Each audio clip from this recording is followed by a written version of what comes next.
Hey guys! So the new update has been out for a while now, with new content that has allowed us to reach damage never seen before. So today, I will be going through the entire build in preparation for the next update, starting from all the new changes in this update.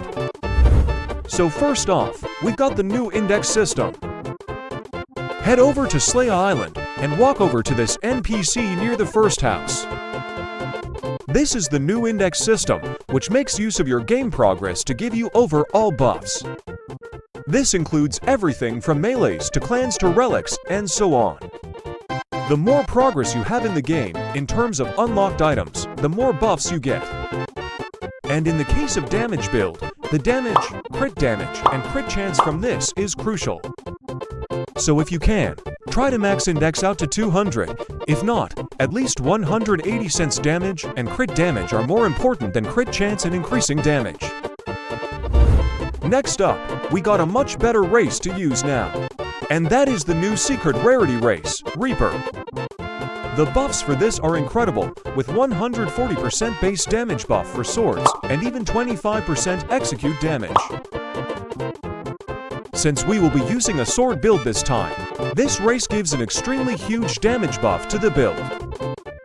To obtain this race, you must first have the Wraith race obtained through race rerolls. Then come over to this guy at the house beside Index NPC on Slaya Island. He will give you a bunch of quests to complete. Just follow and finish them all to obtain the Reaper race. Next up, we've got the new best accessory, which is Dual Outfit. This accessory gives 150% damage at E10, a huge jump from the 140% of the previous best Demon Wing accessory. To get this accessory, you can either get it as a drop from the Minotaur boss in raid game mode, or buy it with coins that you earn from clearing raids.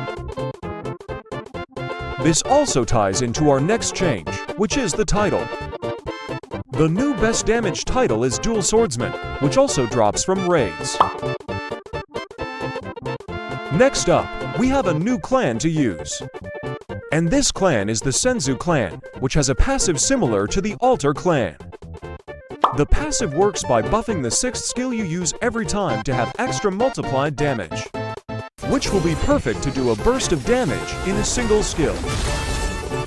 The Senzu clan is basically Altar clan with better damage, as seen here.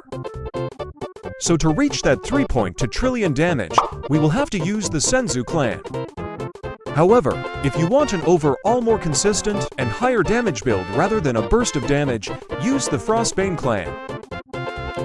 This is because the Frostbane clan has a 75% damage buff if you fully stack and stays as long as you keep attacking. So pick the Frostbane clan if you're going for better overall damage rather than one-shot damage. The next change is relics. The new best damage relic now is the Crystal Damage Relic, which gives a 40% damage buff compared to the 30% of the previous best damage relic. The method to get this one is pretty simple. Just play Crystal Defense over and over until you receive it as a drop. Way easier to obtain than the normal damage relic, which doesn't make sense to me why the devs did this. Huh? Next up is artifacts. The new update has introduced a new artifact set, which is the Sacred Dominion set. It has slightly better damage, crit damage, and crit chance buffs compared to the previous best Abyssal Crown set, hence making it the current best artifact set, hence we will be using it.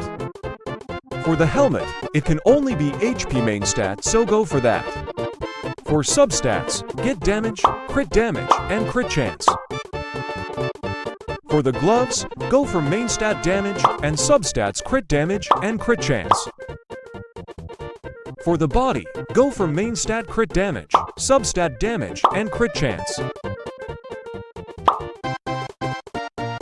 For the boots, go for main stat damage, substat crit damage, and crit chance.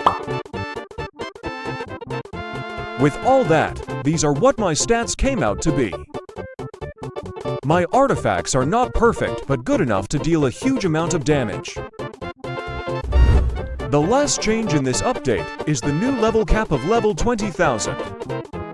Make sure to max your damage stats out, as this one plays an extremely large part in the final damage output. So that's it for the new changes from the last version. I will now go through the remaining part of the build as quickly as possible. For the trait, use Emperor. Still the best in terms of damage and cooldown reduction. Then, we've got Primordial Rune as the rune, giving a huge 120% damage. And for the bloodline, we are sticking to Demonic, as it still has the best burst damage capability as well as sword damage buff. Next we have Power. For the one-hit damage build, you want to use Cursebrand. This is because Cursebrand has the passive where it does more increased damage towards NPCs, which works on the dummy. If not, for bosses, just use Colossus as it does more damage to bosses. And try to get as high stats as possible, since the range for damage is quite large. After that, we got Spec passive. For this, use Rampage and try to get as high stats as possible as well. For Aura and Cosmetics, get any legendary rarity ones. They all give the same 15% damage buff, so any of them will work. Then we got Stat Reroll. Get damage, and crit chance to Z, as they are the most important for damage. The rest can be at least SSS. Remember to enchant Dual Wielder Weapon to E10 and Bless Dual Outfit to E10. Max out all your hockey levels, especially Buso and Conqueror, as they affect damage % buff given.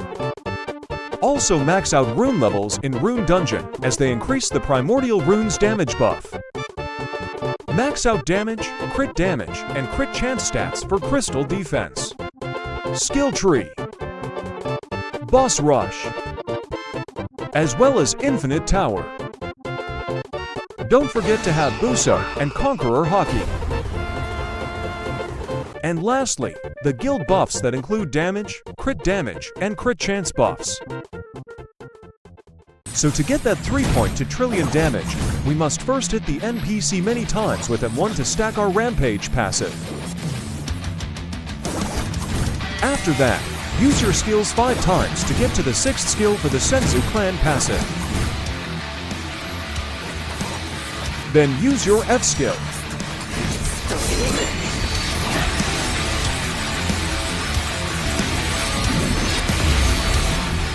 And there you have it, 3-point to trillion damage.